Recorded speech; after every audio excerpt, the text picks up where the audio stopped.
So when I say the word meditation, what pops into your head? For a lot of us, it's something about ancient wisdom, maybe a spiritual quest, right? Well, today, we're going to look at it from a totally different angle. Think of it less like a mystical practice and more like a prescription, a science-backed prescription for some very modern problems, stuff like burnout and chronic pain. Okay, let's get into it. But to really get why this prescription is so powerful, we first have to understand the scale of the problem it's designed to treat. The daily pressures of just living today, they're taking a huge, measurable, and often debilitating toll on us. I mean, it's a question we all ask ourselves, isn't it? Why are we all so stressed out? But here's the thing. This isn't just a vague feeling. It is a real, measurable crisis. And when you look at the data, especially for folks on the front lines, you see just how critical the situation has become.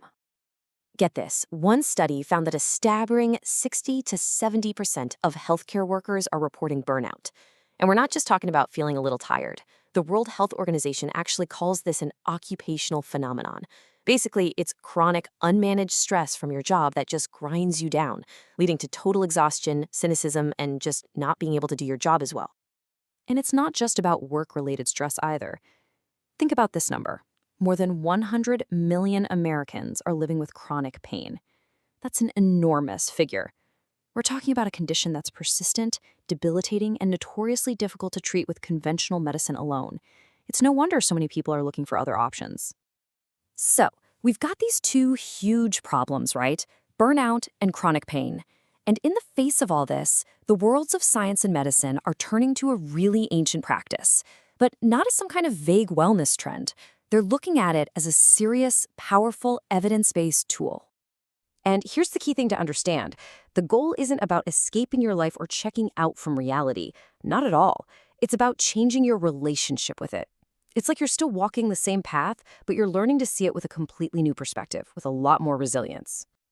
At the very heart of this practice is a concept you've probably heard of, mindfulness. Jon Kabat-Zinn has this fantastic definition. It's all about paying attention, on purpose, in the present moment, and, this is the important part, without judging.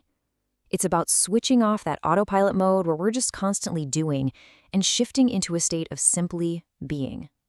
This quote really just nails it. The idea is that a lot of our suffering doesn't come from what's actually happening, but from the stories we tell ourselves about what's happening. So you could say meditation is the practice of learning to just observe that inner story, and eventually maybe even rewrite it. Okay, so that all sounds pretty good in theory, right? But what's really going on inside our brains and our bodies when we meditate? Well, the science shows some pretty incredible physical changes. Yeah, researchers have been looking at this for decades, and they've found real, measurable effects. I mean, we're talking early studies that showed it can alter things you don't even consciously control, like your heart rate and blood pressure. And then you get the really wild stuff, like Tibetan monks who can raise their body temperature by over 8 degrees Celsius just with their minds. Or other studies showing that meditators actually have a stronger immune response after getting a flu vaccine. It's pretty amazing. And now, with modern tools like fMRI, we can take it even further.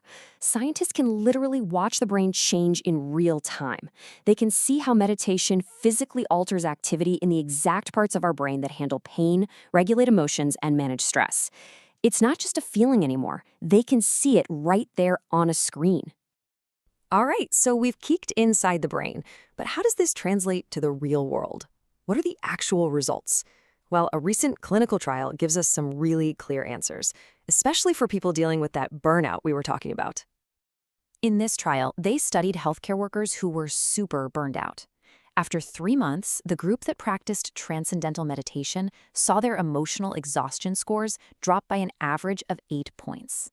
Now, compare that to the control group, who only saw a drop of about 2.6 points.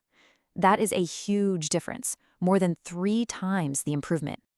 But here's where the results get really interesting and kind of subtle. The practice didn't really move the needle on acute stress, that in-the-moment, short-term feeling of being overwhelmed. But where it made a massive difference was with the chronic conditions, the burnout, the anxiety, the insomnia. So what does that tell us? It suggests meditation is a powerful tool for building long-term resilience, not just a quick fix for a bad day. And that really is the main point here. This isn't just about temporary relief. It's about something much deeper. It's about fundamentally rewiring your relationship with your own thoughts and experiences. It's almost like you're upgrading your brain's entire operating system. And hey, you can get a little taste of this yourself with a classic mindfulness exercise. All you do is take a single raisin and just pay full attention to it. How it feels, how it looks, smells, and tastes. You can transform a totally mindless action into this incredibly rich, vivid experience. It's a tiny example, but it shows you exactly what that profound shift in awareness feels like. And that shift in awareness, it leads to the most liberating insight of all. You start to see that your thoughts are not facts. They are just mental events. They're like clouds passing in the sky. They come and they go.